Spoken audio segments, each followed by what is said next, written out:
All right. Okay. Excellent. Well, welcome back. Thank you. At the end, we're going to do a little song, I think, because you are a singer as well. That's right, I am, yes. Um, what I'd like to do is talk about.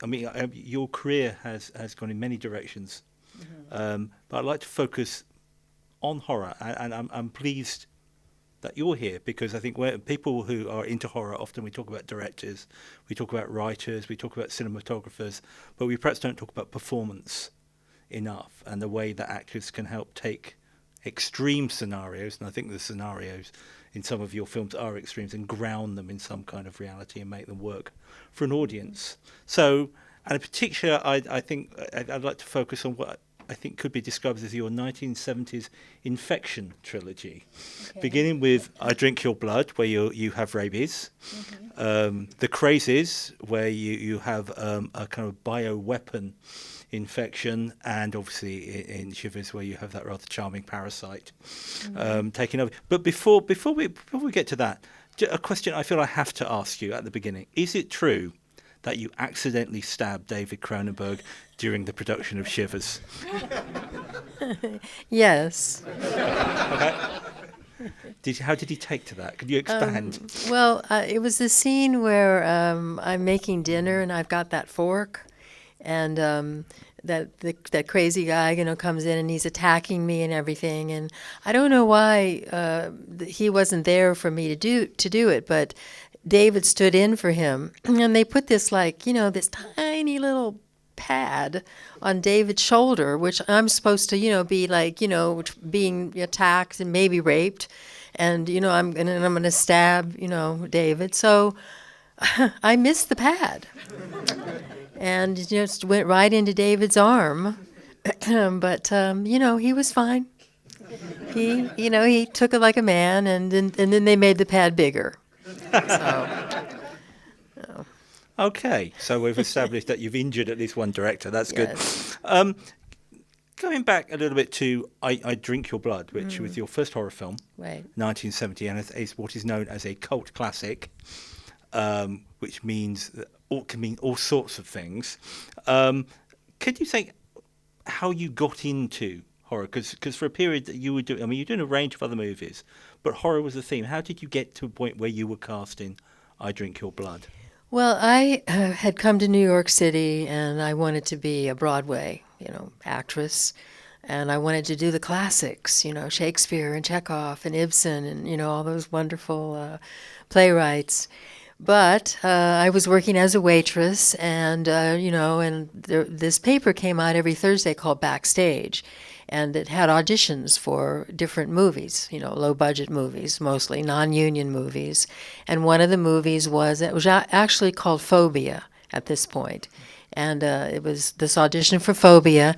So I got off work and I rushed over there, to the audition. And when I got there, David Durston, the director, who was just a wonderful, incredible, charming man, was packing everything up.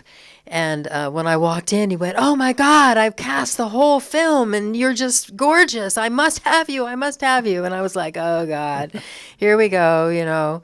So, but 3 days later, he actually called and he said, "I've cast you in the film. You're going to play a mute, and then I don't have to write any more lines in the movie." So I got to do this movie. We went up to Sharon Springs, New York, which was upstate New York.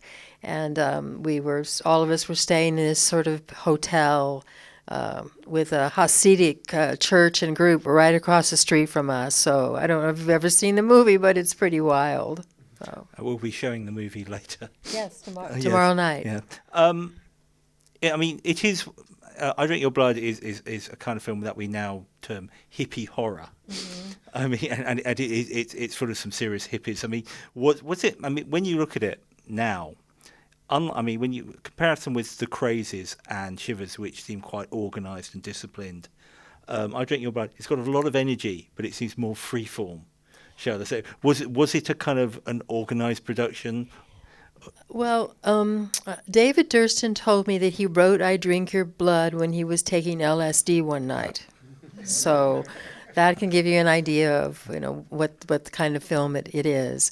It actually was quite organized, but I think that David wanted to give it that chaotic kind of feel, and so there's a lot of really interesting characters in the film, which I think he cast beautifully. I mean, I can't imagine anyone playing the lead hippie guy except Bhaskar. I mean, he's just wonderful in the role, and all of the people were really, really great. And the cinematographer, who actually did not get credit in the film, Joe Mangine, who has passed away, he's one of the reasons that the film has lasted so long, because of his lighting and the way that he actually did the DP work. But he had to leave 2 weeks before we finished because he had another commitment, and they were really mad at him, so they didn't give him credit. So even though he's no longer with us, I always like to mention that he actually is responsible for a lot of the reason that this film is still around. Muteness. That must have been a challenge, playing a character with no backstory and no dialogue, essentially mime. Yeah, I think I was stoned, actually. So serious method acting. Yeah, I mean, really, truly, I think there were sometimes I was stoned. I had never smoked grass before, and in some my bio and everything, I think I mentioned that this was really I had had sex before, obviously, but this was my introduction to sex, drugs, and rock and roll. And I mean, we had incredible. I really don't do this. I'm not telling you to do it, but we did have really amazing weed on the set, which I'd never really smoked before. And every now and then I think it would carry over, since I had no lines and I was supposed to look like I was kind of a mute and out of it. So, and then on our days off we had this amazing. It was called Sunshine Acid, which was this really pure form of acid that, I mean, when you took it, the cows talked to you. That's how strong it was. So it was a very interesting shoot for me. It really changed my whole life. I'm sure a lot of people will now want to see the movie. Moving on to it's very funny now, but when it first came out in the 70s, it was X-rated for violence. First film ever to be X-rated for violence.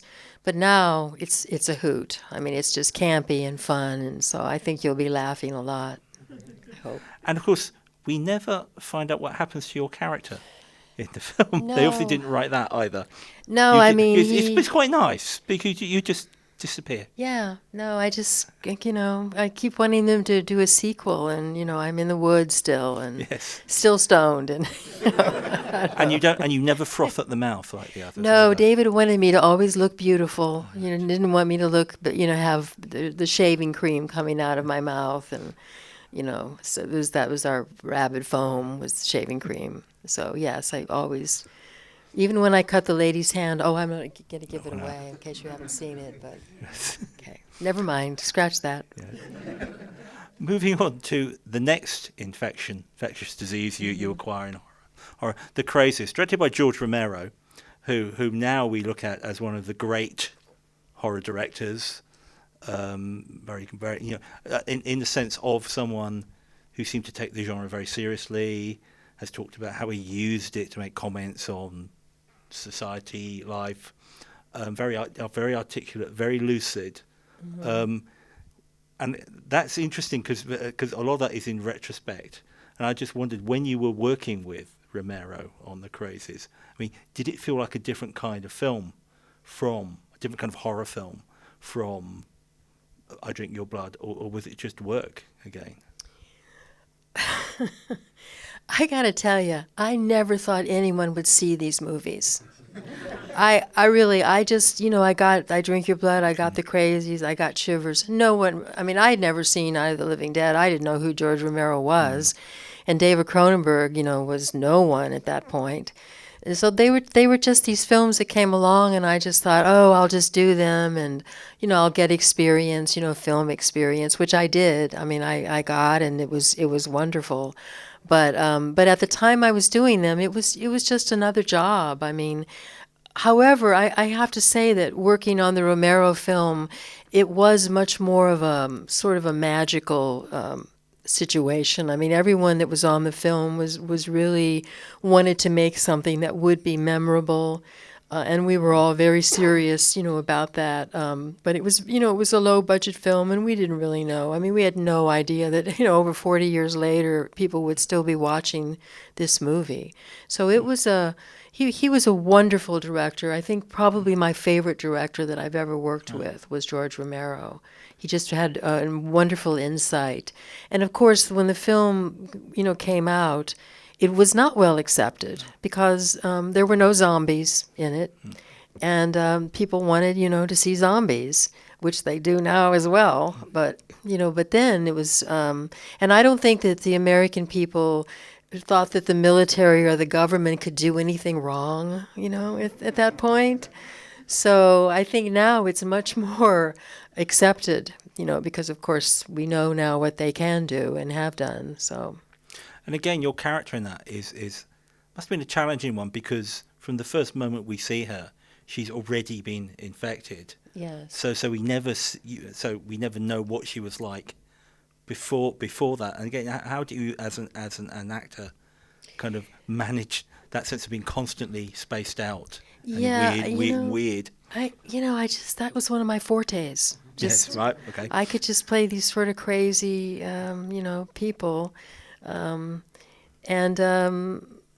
actually tried to not let the audience know in her first entrance that she did have the virus. I was kind of trying to pace it a little bit so that, it came out a little bit gradually, at least, that maybe people wouldn't know how mad she was, until later in the film.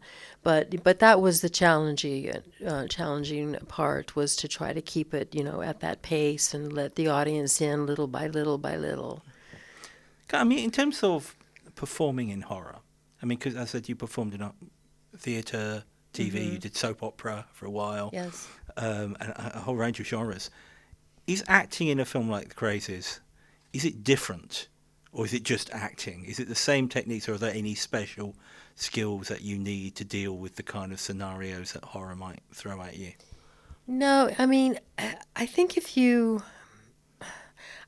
sort of have like a gift, which I seem to have always had since I was a little girl. I was very, very shy when I was a child, and I discovered that when I was up in front of people and I could, do things with someone else's words, that I was able to come out of that shell and be another person, and was exciting, and the people really liked it, and so I got approval and attention that way. And so I really wanted to be an actress from very early on, and I studied very hard to learn the technique and the emotional range to be able to do that. But I always, from the time I was 16 years old, I could always play schizophrenic, psychotic women. I don't know why, but I could always do that. So it was just a matter of just, kind of fine-tuning that for whatever character came along, and that's sort of what I did for The Crazies. And unlike I Drink Your Blood, we do find out what happens to your character. And we're not showing The Crazies, so we can spoil that one. But it's I think since been seen as quite a lovely little death scene, if there's such a thing as possible, because it is so understated. Yes, I was crushed because I thought, I'm going to get to die in this movie, and I had never had like a big death scene before. Now I have, so I'm over it now. But then I really wanted to, die and writhe and scream and bleed and anything possible. And George just wanted me to just hear the sound of the shot turn, look right into the camera, right over it, and just say, "Oh." And I just thought, oh no, that's so lame. And I tried to talk him out of it, and he just, wouldn't hear of it. So, of course, I did, what he asked, and of course he was right, because the thing is, that there's so much has happened before, including the rape. My father rapes me in the film, so you can't follow all of that with something bigger.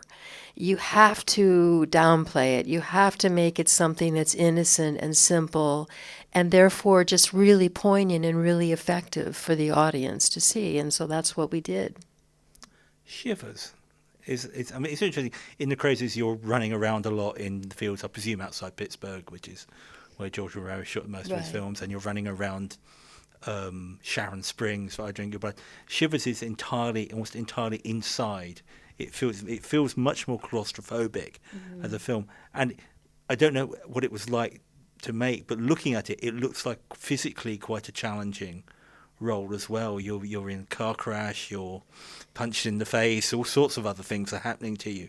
I mean, did you come out of it with bruises and scars? No, you all laugh when I got punched in the face.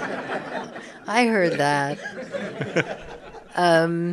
No, Shame I mean, on you. actually, I was so pissed at Paul Hampton because he was not supposed to hit that barrier with the car the way he did. He was just supposed to bump it. If you saw the thing where, our heads came forward in that car thing, that's because he just slammed it into the bumper. And I mean, we almost got whiplash from it. And I was just so mad at him for doing that. It was a challenging film in that Paul and I did not have a lot of chemistry together. And for a long time, I really did not like Paul's performance in the film. I just thought it was kind of bland and, and I just thought, well, how could he not be attracted to me? I was this, this hot tomato is after him and he's just always so indifferent, to me. And, but, later when I saw the film, I realized that actually that was probably Cronenberg's choice. Because I don't think Paul would have come up with it, but it was the best choice, and it really did work, really well, and he came across, I mean, because how would you respond or react, in a situation like that? But it was a little bit difficult working with him. He had trouble with lines, and if anyone knows where he is, by the way, we'd love to find him, but no one seems to be able to find him. So if you ever hear where he is, tell him I loved him in the film. I mean, it's interesting you say that, because when I was sitting there watching the film thinking, you have in a lot of 70s movies, the hero is a complete bastard. And it comes over as someone who is... as you say, not terribly sympathetic. Yes. And that wonderful thing where you're trying to get him to kiss you. And at the end, it says when you're lunging out the swimming pool, it's as if, saying, okay, this is what I wanted at the beginning of the movie, you bastard. Yes, exactly. And, interestingly enough, I was not supposed to be in that scene. Oh. I was not in the swimming pool scene. And they had actually wrapped me and sent me back to New York. And then, like a week or two later, I got this call from somebody who said, we've thought about it and we'd like to have you in that scene. And I thought, you think? So, they brought me back. And of course, that is my favorite visual of me in any film I've ever done. I just love that moment in the swimming pool when I turn around. It's just such a mixture of sexuality and yet innocence and yet evil, just kind of all wrapped up together. And yes, I just loved giving him the parasite. Yes. And it's also one of those moments in horror which is very unnerving because you're looking at the camera, which means you're looking directly at the audience. Mm-hmm. It's like Norman Bates at the end of Psycho or Hannibal Lecter. And it's always that moment where, I'm astonished when you said that wasn't originally there, because I think that does make that scene. Because everyone else is thrashing about, and again, you're very still and focused and purposeful. And it's almost like this is what the parasite is like. Yes. Thank you. He got it. I got it. I did. I love Shivers. I love Shivers. It's I mean, what about that? I mean, because Cronenberg, it was his first feature film. Cronenberg was coming out of avant-garde cinema. He'd made some avant-garde films, and some of the dialogue in Shivers doesn't feel like horror film dialogue. It does feel like avant-garde, and particularly your speech about the eroticism of death. Which is almost like the philosophy of the parasite in some way. I mean, what do you do with it? I mean, how do you play that? Do you just do what the director tells you? Did he contextualize what is a very strange set of lines? I have no idea what that speech means. I mean, it was very, very strange, and I just think David didn't really direct me a lot in the film because I just think that he cast, really well the characters, and I just tried to make sense of it and to make it seem like she was kind of normal, only saying really, really odd things, so that hopefully when the parasite comes up, which was on my tongue. They put on my tongue. I had to push it out. That parasite did not move. They spent so much money on this parasite, and they had so much trouble with it. They had strings on it and trying to wiggle it and, make it have some life. And so I had a blood pill in my mouth with it on my tongue, and I break the pill, and then I just push it out, with my tongue. So Because, given that in the film at least, the parasite looks utterly disgusting. yeah. But having to have it in your mouth can't have been. And again, you think that's not the kind of experience you get in any other genre, I expect. No, horror is a very unique genre for sure. I mean, it's you get to scream a lot, and you get to be covered in blood. And actually, I like being the killer the best because you don't have to scream a lot or be covered in blood. But it's a lot. It's more fun for me this time in my career to get to play the mean person and try to give that person some kind of sense and subtext so that the audience will understand in some way why they do what they do. Of course, the one thing that Cronenberg himself said about the film, he preferred the people after they'd been taken over by the parasite, and that the ending of the film is therefore a happy ending. Oh, yes, I agree. 42nd Street. These films, this is a theme, obviously, of our little festival, and these films have certainly been at home at 42nd Street.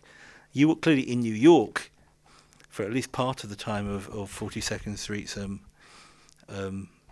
greatness or disreputability or whatever else you want to call it. Did you have any experiences of 42nd Street itself, or was it an area you avoided like the plague? 42nd Street was a very dangerous area. It was known as Hell's Kitchen. When I was in New York, you did try to avoid it if you could because there was nothing on 42nd Street except porno houses, pimps, and prostitutes. So you didn't want to go there unless you had to. But of course, Broadway was there. So they also had all the Broadway theaters there, which is, such an odd, combination of things. You had to be very careful when in the 70s. If you were a young woman, you couldn't be out after 10 o'clock. Unless you took a taxi, could not walk on the streets, could not go in the park. Oh my God, even in the daytime it was risky to go in the park. Couldn't take a train. That was just absolutely out of the question. I had a few experiences. I was actually on my way to an audition once that was, I think it was on 46th, between like 8th and 9th or something. And this group of, I think there were about 6 Puerto Rican gang members just like circled me. And this has happened to me 2 or 3 times in my life. But I just, for some reason, I get very calm when something like that happens. And I just, the head guy, said, where are you going? Or, something, I said, oh, well, I have an audition for a Coca-Cola commercial, and I'm not sure where it is. I think it's, and so I enlisted their help. And I mean, they just ate it up. They just loved it. And we talked and we walked, and they asked me if I'd seen, any particular shows. And they were just, no one had ever really spoken to them about any of the Broadway shows or talked to them, in any way that made them feel that they were important or intelligent. They walked me all the way to the audition. Oh, and they asked if they could carry my portfolio for me. And so it was like they were like boys, carrying your school books. And they carried my portfolio, and they took me to the building, and they handed it to me, and they told me to just have a really great day and good luck on my audition. So that was a very enlightening experience, and and I just tried to be a little bit more cautious from that point on when I was in that area. But I'm glad I had that moment with them. That's quite a moment by the sound of it. It's almost as if you were performing a role. It was, yes. Your acting skills save you again. Okay, I think we've got time for some questions from the audience, if anyone wants else has anything to use it. No. Hello there. Hi. I was just wondering, did you find any differences working in the Canadian film industry, the American film industry, and then on a relatively completely independent film in comparison to each other? Things like union rules, health and safety. Were there any sort of differences that spring to mind? Well, all of the three films I did, the trilogy of Infection, were all non-union films, so they were low-budget, independent films. I have done a few high-budget, Cat People. Fighting Mad was fairly high-budget. The most recent was the remake of the Crazies, which was a $21 million film. The difference that I found is that it doesn't have that sort of wanting to make it a memorable thing for audiences to see 40 years later. It is just a job. I mean, totally. On the Crazies remake, we probably had 100 crew people. Half of just were standing around doing nothing most of the time. You know, they could have cared less about the movie. And you know, and in this day and age, you can film it so many times. I mean, you can, you know, do it like 25 times and still not get it. But in the 70s, we were on 35 mil, so we had to get it. They did not have the money, you know, for you to fool around and not get it like on the second or third take. So the other big difference is that there's so many special effects now in films. And when I did the Crazies, I mean, in the remake of the Crazies, there's like, I don't know, 6 levels of being crazy. And George would just say, you know, to us, okay, you need to be crazier here. You know, and we would act. I mean, we had to act. So I think that that's really the difference, is that independent film is much more loving, much more supportive, much more family-oriented, much more magical. And big budget films, it's just a job for them. Mm-hmm. Yeah, I've got a question about Barbara Steele. And I know you're only in one scene with her, really, right at the very end, but I just wondered if you'd got to know her at all and what she was like to work with. I didn't really get to know Barbara. Well, actually, I know her more now because I've worked with her at some of the conventions. But during Shivers, we were cold because of the pool, and so they were always throwing blankets over us and giving us brandy. So Barbara and I chatted, and we got to know each other, you know, a bit then. But very funny, you may have heard the story. Susan Petrie had to cry a lot in the film, and she was not a very experienced actress, and she couldn't cry, so she asked David to take her off the set in another room and kind of slap her around to get her to cry, which may be why David turned out to do some of the movies he's made. But and so Barbara, she came onto the scene one day when he was like slapping Susan, and oh, she was pissed. She just read him the riot act, you know, until he explained to her, of course, that Susan had asked him to do it. But she's a lovely lady, and I really did enjoy, you know, getting to drink brandy with her, and still hope maybe one day to work with her. I've got a quick question for you, Lynn. Mm-hmm. How are you enjoying your first trip to Wales? Oh, it's great. I mean, the people are wonderful. It's so beautiful here. Oh my God, you're so lucky to live in such a beautiful. I mean, it's breathtaking. You know, where I'm staying is. I mean, there's sheep. You know, you can see sheep and, you know, woods and lakes, and it's just absolutely beautiful. I'm really enjoying it. I would love to do a film here, a horror film.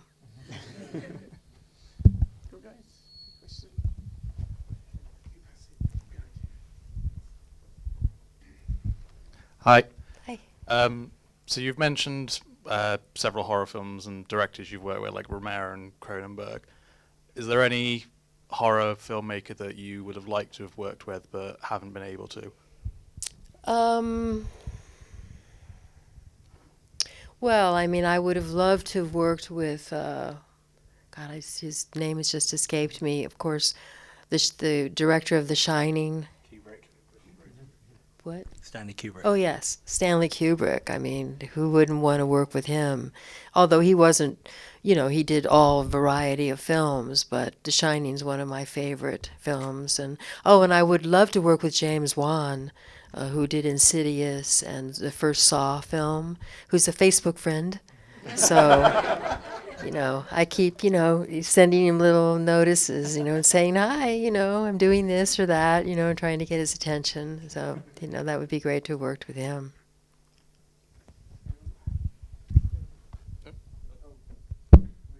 Hello. Hi. Going from the film we've just watched, it contains a lot of sexual aggression, liberation, and essentially sexually transmitted diseases. Was this used just as a horror aspect, or do you think it was being used as a reflection of the times? I think that David actually did mean it to be a much deeper film than we all took it to be.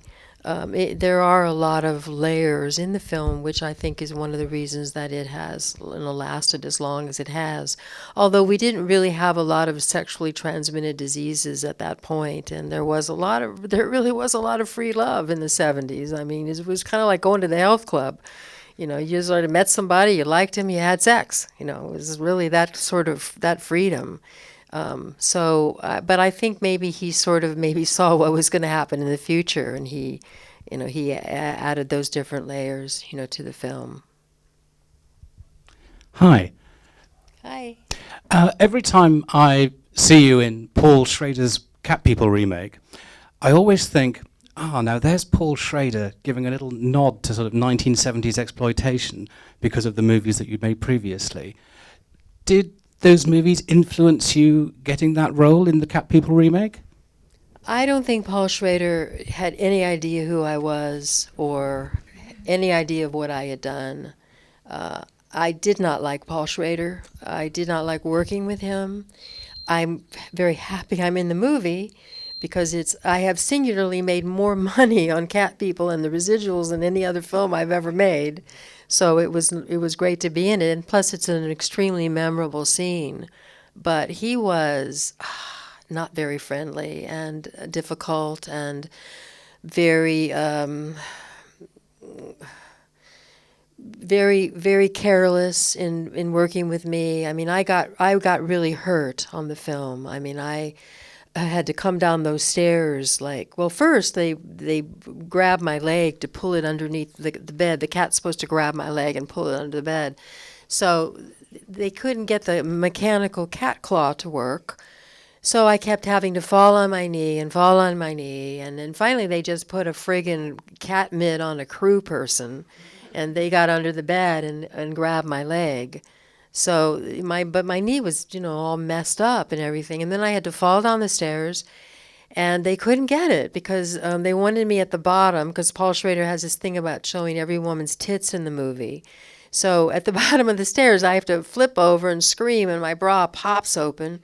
They couldn't get the bra to pop. So they had it on strings, and they had it, the crew was pulling it. And I mean, it was just insane. And so every single time I had to go back up at the top and come down again on my stomach. And they didn't take the tacks out the first time I went down, so I got all cut. I was rug burned, bruised, bleeding. It was awful. So I don't like Paul Schrader very much. We've got time for one more question, if anyone wants to. Oh, there's one down here.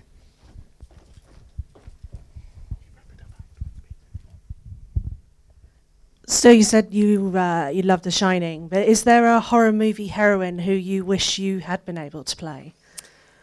Well,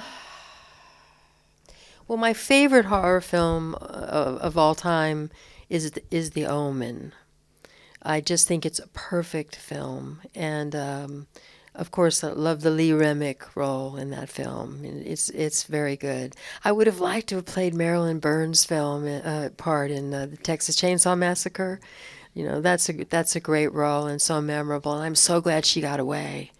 You know, in that movie, I was rooting for her. And the funny thing about it, I met Marilyn about 3 years ago, and I went up to her and I said, you know, I'm such a huge fan of your movie and everything. And she said, oh, that old thing. I just can't believe people still watch that. You know, so it was delightful to get to meet her. And by the way, if I have this new movie that came out in August called Model Hunger.